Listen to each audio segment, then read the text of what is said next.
Hello everyone, this is physics lectures kinematics lecture 24। हम लोग graph को कंटिन्यू करेंगे। अब मैं बता रहा हूँ कुछ इम्पॉसिबल ग्राफ्स, जो कि ऐसे ग्राफ्स पॉसिबल नहीं हैं। देखिएगा कैसे। जो पहला ग्राफ है उसमें आप ध्यान दीजिएगा, तो आप इस टाइम को देखिए। यहाँ पे इस टाइम पे टाइम आगे नहीं बढ़ रहा है, लेकिन वेलोसिटी बढ़ रहा है। बिना टाइम लिए वेलोसिटी नहीं बढ़ सकता है, ठीक है। दूसरा कारण है कि आप जानते हैं कि वी टी ग्राफ का स्लोप जो है वो एक्सेलरेशन देता है। तो ये लाइन जो है टाइम एक्सिस के परपेंडिकुलर है, यानी कि tan 90। और tan 90 का वैल्यू वो क्या होता है, देखिए। मानते हैं इन्फिनिटी, एक्चुअली ये 90 नहीं होता है। मान लीजिए 89.9999 डिग्री है, तो उसके लिए tan 89.9999 डिग्री का वैल्यू होता है इन्फिनिटी, यानी कि इस लाइन का स्लोप इन्फिनिटी है। तो इस तरह का ग्राफ पॉसिबल नहीं होगा, ठीक है। फिर यहाँ पे देखिए, इस पोर्शन को टाइम नहीं बढ़ रहा है, ठीक है, और पोजीशन घट रहा है। जिसे एस टी ग्राफ, एस क्या रिप्रेजेंट कर रहा है, पोजीशन को। बिना टाइम लिए पोजीशन कम हो रहा है, और यानी कि एस टी ग्राफ का जो स्लोप होता है वो क्या होता है, वेलोसिटी। और इस लाइन का स्लोप फिर से इन्फिनिटी हो जाएगा, क्योंकि ये लाइन क्या है, यहाँ से यहाँ तक में परपेंडिकुलर टू टाइम एक्सिस। तीसरा ग्राफ देखिएगा कि एक सेम इंस्टेंट ऑफ टाइम पे वेलोसिटी जो है दो वैल्यू है, यानी कि पार्टिकल का सेम टाइम पे सेम इंस्टेंट पे दो वेलोसिटी है। ये भी पॉसिबल नहीं है।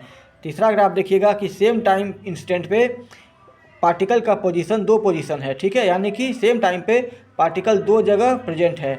एस यहाँ पे पोजीशन है। तो इस तरह के ग्राफ पॉसिबल नहीं होते हैं, ठीक है। एक क्वेश्चन देखिएगा ध्यान से आप लोग। देखिए प्रॉब्लम दिया हुआ है, a particle is projected upwards with velocity 40 meter per second, taking the value of g is equal to 10 meter per second and upward direction as positive. Plot at यानी कि acceleration time graph, vt यानी कि velocity time graph, st यानी कि position time graph of the particle from the starting point till it further strikes the ground, ठीक है। तो पहले हम लोग कुछ वैल्यू निकाल लेते हैं। टाइम ऑफ फ्लाइट का वैल्यू हम लोग पहले निकाल चुके हैं, वो होता है 2u/g। u का वैल्यू यानी कि इनिशियल वेलोसिटी दिया हुआ है 40 मीटर पर सेकेंड, तो क्या हो जाएगा 2u/g का वैल्यू 2 × 40/10, वो आ जाएगा 8 सेकेंड। हम लोग जानते हैं this is the simplest case, ठीक है। ऊपर फेंके नीचे गिरा, तो हम लोग जानते हैं कि इस केस में जितना समय लगता है ऊपर जाने में उतना ही समय लगता है नीचे आने में। तो 8 का आधा हो जाएगा 4, तो 4 सेकेंड लगा होगा ऊपर जाने में, 4 सेकेंड लगा होगा नीचे आने में। तीसरा बात, मैक्सिमम हाइट को कितना रीच करेगा, तो उसका फॉर्मूला होता है u²/2g। u का वैल्यू दिया हुआ है 40, तो कर देंगे 40 का स्क्वायर अपॉन 2 × 10, वो आ जाएगा 80 मीटर, ठीक है। तो जो वैल्यूज हम लोग को चाहिए था वो निकल चुका है। अब बनाएंगे ग्राफ। तो हम लोग मान लिए हैं कि ऊपर का डायरेक्शन पॉजिटिव है, नीचे का डायरेक्शन निगेटिव है। तो एक्सेलरेशन ड्यू टू ग्रेविटी कहाँ काम करता है, नीचे की तरफ, वो निगेटिव हो जाएगा। और उसका वैल्यू जी लेने के लिए बोल रहा है, जो कि 10 है। तो टाइम कुछ भी रहे, पोजीशन कुछ भी रहे, वेलोसिटी कुछ भी रहे, एक्सेलरेशन क्या है, कांस्टेंट। तो ए है ये टाइम है। तो नीचे क्या होगा, एक्सेलरेशन निगेटिव, ये हो गया -10, तो ये ग्राफ हो जाएगा, यानी कि टाइम बढ़ रहा है लेकिन एक्सेलरेशन कांस्टेंट है, ठीक है। दूसरा रहा बात वी टी ग्राफ का, ठीक है। अब समझिएगा, इनिशियल हम जानते हैं कि एक्सेलरेशन कांस्टेंट है, यानी कि वेलोसिटी टाइम ग्राफ का स्लोप कांस्टेंट होगा, ठीक है, यानी कि स्ट्रेट लाइन बनेगा वी टी ग्राफ। दूसरा बात, वेलोसिटी टाइम ग्राफ का स्लोप निगेटिव होगा, क्योंकि एक्सेलरेशन निगेटिव है। तो हम लोग ये ग्राफ बना दिए। इनिशियल वेलोसिटी 40 होगा, ठीक है, क्योंकि 40 से हम लोग अपवर्ड प्रोजेक्ट किए थे। धीरे धीरे जैसे जैसे टाइम बढ़ेगा वेलोसिटी घटेगा। 4 सेकेंड के बाद वो मैक्सिमम हाइट पे होगा, तब उस समय वेलोसिटी 0 हो जाएगा। उसके बाद पार्टिकल नीचे गिरना शुरू करेगा, यानी कि वेलोसिटी बढ़ना शुरू करेगा। तो 0 से निगेटिव डायरेक्शन में वेलोसिटी बढ़ रहा है, और गिरने के समय वेलोसिटी कितना होगा, जिस वेलोसिटी से ऊपर प्रोजेक्ट किए थे, तो ऊपर कितने से प्रोजेक्ट किए थे 40 से, तो नीचे गिरने के समय भी वेलोसिटी कितना हो जाएगा 40, यानी कि -40, ठीक है। This is we T graph. रहा बात एस टी ग्राफ का, समझिएगा आप लोग एस टी ग्राफ क्या होगा। देखिए ग्राउंड से प्रोजेक्ट किए थे, वो ऊपर जाएगा एक्सपोनेंशियली, ठीक है, यानी कि जो डिस्प्लेसमेंट है एक्सपोनेंशियली बढ़ेगा। अब देखिए यहाँ पर स्लोप बहुत ज़्यादा होगा, यानी कि वेलोसिटी ज़्यादा है। जैसे जैसे हम लोग ग्राफ ऊपर जा रहा है, जो टेंजेंट का स्लोप है वो कम होते जाएगा। मैक्सिमम हाइट पे स्लोप जीरो हो जाएगा, यानी कि वेलोसिटी जीरो। तो जैसे जैसे ऊपर जाएंगे हम लोग वेलोसिटी कम होते जाएगा, मैक्सिमम हाइट पे वेलोसिटी जीरो, और फिर वेलोसिटी नीचे के डायरेक्शन में यानी कि नेगेटिव डायरेक्शन में बढ़ना शुरू करेगा।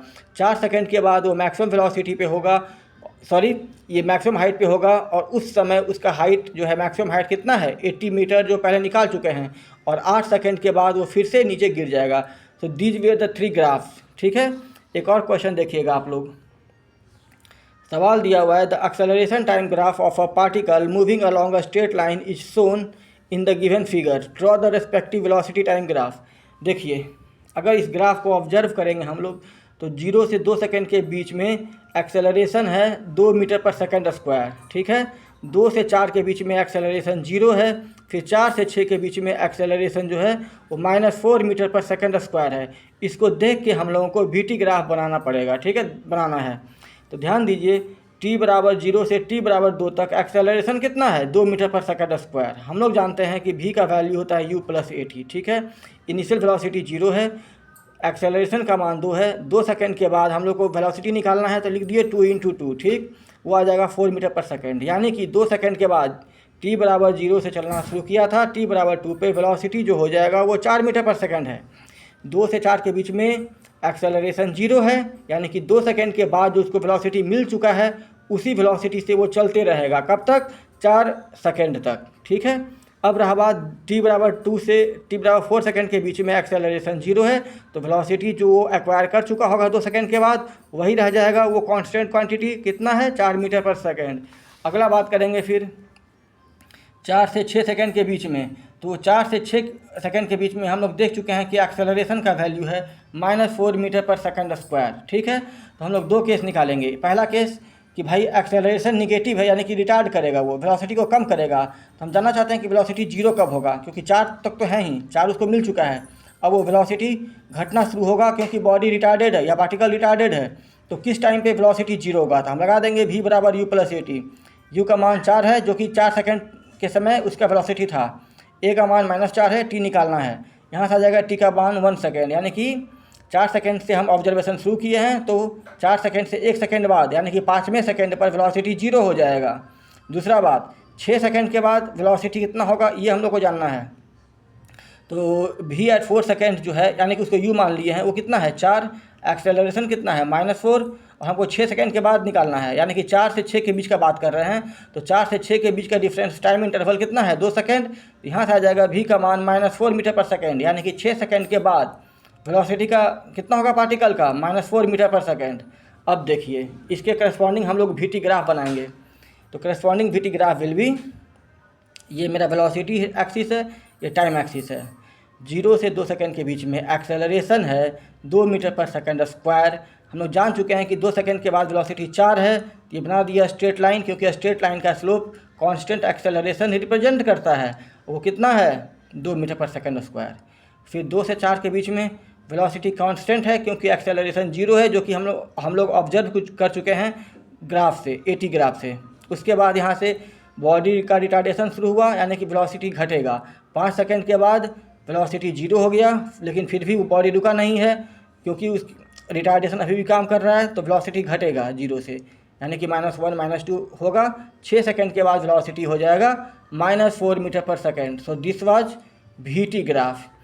कुछ कुछ कंसेप्ट मैं आपको बीच बीच में बताते रहूँगा, ये मैंने बताना भूल गया था, मैं अभी बता देता हूँ। कभी कभी क्वेश्चन आएगा कि बताइए पार्टिकल चल रहा है तो 8वें सेकंड में कितना डिस्टेंस ट्रैवल करेगा। तो 8वें सेकंड में डिस्टेंस ट्रैवल करने का मतलब है कि 7 से 8 सेकंड के बीच में कितना करेगा। ठीक है, उसी प्रकार पूछ देगा कि nth सेकंड, यानी कि nवां सेकंड में कितना करेगा। जैसे 8वां सेकंड में कितना डिस्टेंस ट्रैवल करेगा, उसे क्या करेंगे 8 सेकंड तक के डिस्टेंस में से 7 सेकंड तक के डिस्टेंस को घटा देंगे, वो निकल जाएगा 8वां सेकंड का डिस्टेंस या डिस्प्लेसमेंट।